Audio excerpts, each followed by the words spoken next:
Ever have enough time to play it all? You know everybody wants to walk in someone else's shoes. Everyone's forgotten who they are. Such a grind. Welcome back to the Otter Creek and Rio Grande and another building Maroon Creek video. Now, my focus for the rest of the year is going to be on the spline and trying to get all of the track laid up to Hellgate. Now, I don't have all the spline at the moment to actually work on any of the spline, and besides that, I'm not sure of the elevation. You know, the elevation up to about this riser right here is absolutely sure of. But moving forward, I think I'm going to make a few adjustments. And I think, you know, to feel confident with what I'm going to do in this area, I'm going to do a little work with the foam this weekend because I'm still not 100% sure what exactly is going to take place with this ridge line. One of the first things that I want to do is remove all of the foam that's pretty much on top of the track, or above the track, I guess I should say.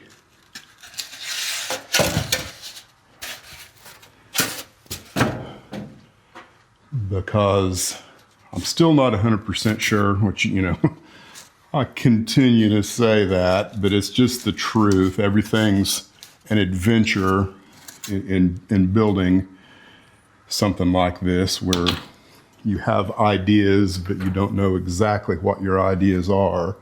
But I think what I want to do is get rid of some of this foam, starting, you know, like right about here. Kind of trace this at track level all the way down, or right at track level. And you can see right in here, the foam is at track level. So I will probably end up doing something a little different there.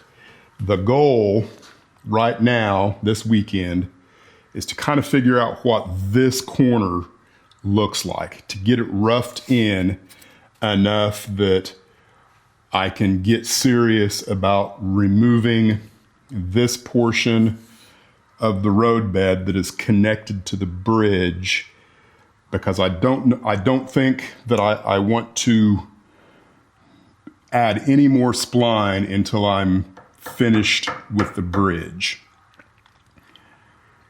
So I'm not sure what I'm going to do on that end, the other end of the bridge, because I want the bridge to be able to be removed. It's removable on this end, but I haven't really done anything on the other end to make it removable. So I don't know. I'm going to mess with this foam.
a little in progress report here. So as I'm working on this, I'm trying not to think of it, in a vacuum. I'm literally trying to think of this whole scene right here and how that affects this and so on and so forth. And I'm pretty sure that this location right here is going to be where my yet unfinished big beautiful tree will go. And so what I want to do is I kind of want to dish that out just a little bit, provide a little more room in that area, which will hopefully provide a little more depth to the scene. But at the same time, I don't want to lose any of this over here as kind of my scene block for how the river is going around and disappearing from this point of view. Let me move the camera into another location. This particular location here is where an operator would stand, and kind of right directly underneath is where the push button panel is.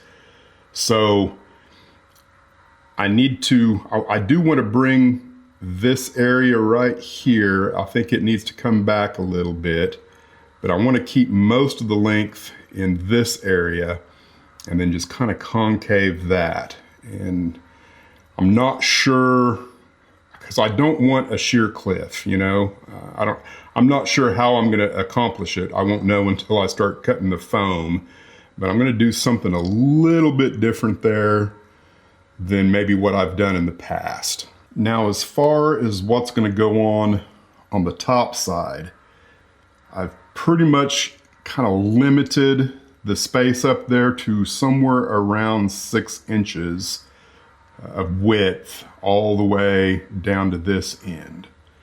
So, whatever happens up there will be more vertical by design than what happens beneath it. It's just a matter of how much vertical height can I get out of it and not have it look stupid based on what happens underneath it. So, who knows? The whole thing might end up getting scrapped, but I'm going to have fun in the process.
kind of where I want to be at the moment with what I've got going on.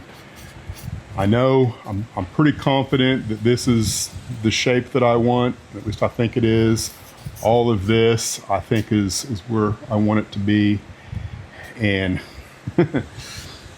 so the tools I'm using, I've got this Gerber, which is, it's kind of like a, I don't know, a hunting knife, I suppose, with a nice little hook there. And then I've got a fillet knife, and I'm back to using a broken Olfa blade because I can't seem to carve with an Olfa knife without snapping the blade right where you wouldn't want to. I've ordered a 50 pack though. So kind of, you know, where I'm at is just trying to get the larger sections figured out.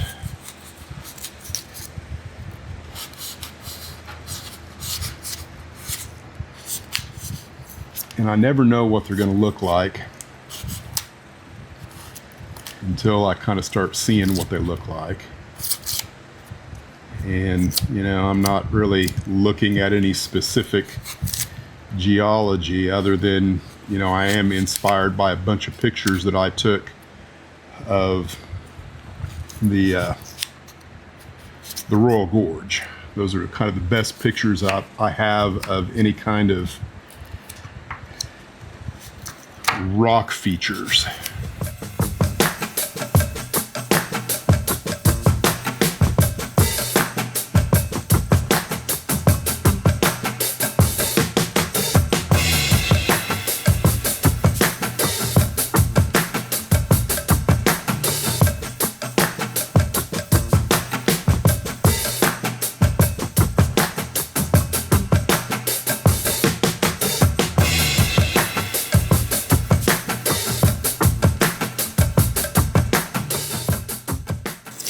One of the things that kind of happens when you're doing this kind of thing, you know, when you're right-handed, there's a certain angle of attack that becomes very comfortable with your right hand, and so therefore kind of everything starts looking the same. So I've been trying to train myself to be able to do similar things with my left hand so I can get a different look to what it is I'm doing.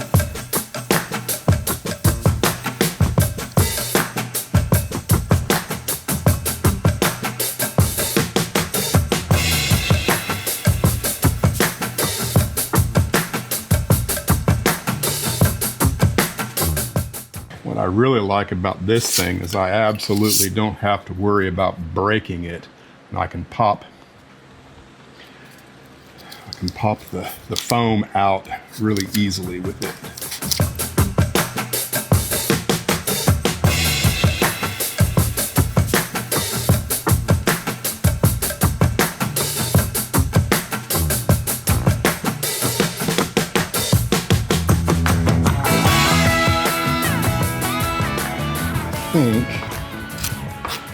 I'm going to do a little cleanup on the foam in here so I'm not bringing a bunch of pinkies in the room with me, and I'm going to put it in place and kind of see where we're at scene wise.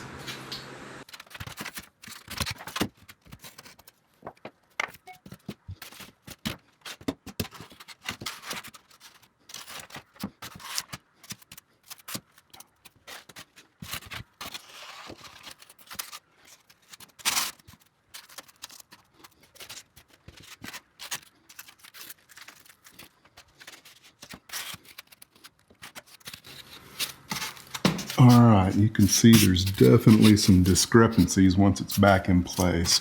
I expected that, and it's by nowhere means finished.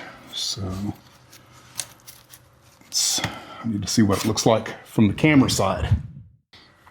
If you try really hard by leaning over the track in this area, that's kind of what you see right there. Unfortunately, the light is not very good. But it does give me a pretty good idea of what the scene's going to look like through there, at least from the track level down. Now, I I'm going to go in, and there's going to be a road right next to the river here. And so I do want kind of a gentle slope down to where the road is. So I'm going to raise up a lot of this a little more with probably Sculptamold and create a little more texture off on there. And I'm not sure where, I think the road is going to curve around out of sight as well before the river curves out of sight.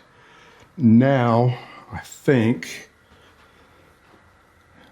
the next thing I might want to do is consider what's going on this side over here. I don't know, I'm going to have to think about it. We are back to where we began as far as what stopped me and started me working on scenery instead of laying track and road spline. And that's Maroon Creek Bridge. And it's been a block, I guess you would say, for me for a couple different reasons. One is that I know from an engineering perspective, it's not prototypically accurate. I get that. So, you know, the engineers watching this channel, give me a little grace. This is one of those things in the hobby where you have to sometimes embrace an impressionistic form of art, right? I'm giving the impression of this kind of bridge in a way that works for me and the railroad. And, you know, kind of the whole reason I did it the way I did is because I wanted my spline to be uninterrupted. So if you're new to the channel and you haven't seen the older videos of how I got to where this is right now, the spline continues on. I just notched out the spline and kind of scabbed on some micro engineering bridge plates to make it look like the prototype. So where I'm at now, kind of the point of what I'm doing now is to make sure I know the spacing, and of course, it won't do me much good to do any scenery work in here if I don't know where this bridge pier is. I knew this one pretty much was going to be, I had a line drawn here, but how this is all working has kind of been up in the air to me. And I think I finally made some decisions. And so what I've done is I took these two piers and I did my best to kind of make them centered over the track here. That way it kind of looks to the eye, there's some symmetry there. And then I measured the distance from here back to here. Then I duplicated that from here to there. And then I took the distance from here to here and duplicated it from here to there so that the odd measurement is in between these two piers instead of anywhere else. So there's only one odd measurement. Everything else should be symmetrical up until you get to right here. And so what that means is this pier lands in the river, which I'm not overly concerned about that. I can come in with Sculptamold and I can turn this area into ground so that the water channel as it comes through goes through there and doesn't really mess with the pier. I think the real challenge is going to be connecting these on the underneath side, upside down on the workbench out in the 112-degree heat and not breaking them, putting it back in. Because where I'm at on all of this is I really can't do what I want to do with the river until I remove this. So knowing these measurements ahead of time and being able to have a positive place that these are going to get glued on is important, because once I remove this, I'm going to kind of forget about it for a while and I'm going to get real busy on building the river. I just haven't decided 100% for sure if I go ahead and mess with some foam as well on this end, because of course, part of that equation is this over here, because there's going to be corrals, and I haven't built them. I have a real strong idea in my head of what I want that to look like. And I think, you know, again, it might be one of those things where I need to do a mock-up in here to make sure I know where this track lands. You know, it might be way too long, and it's not even going to be relevant to what I've got going on here. But it's all part of model railroading, is solving problems, and or in my case, sometimes creating more problems to solve than you need. So I think, I'm not sure where I'm at on this particular video, but I got lots of things I need to do this weekend besides get frustrated by the bridge. So I think I'm going to call it quits for this video, even if it's a little short. We will get back to it as soon as I'm kind of caught up with all of the things that I need to be caught up with elsewhere. Thanks for watching the Otter Creek and Rio Grande, guys. We'll see you around.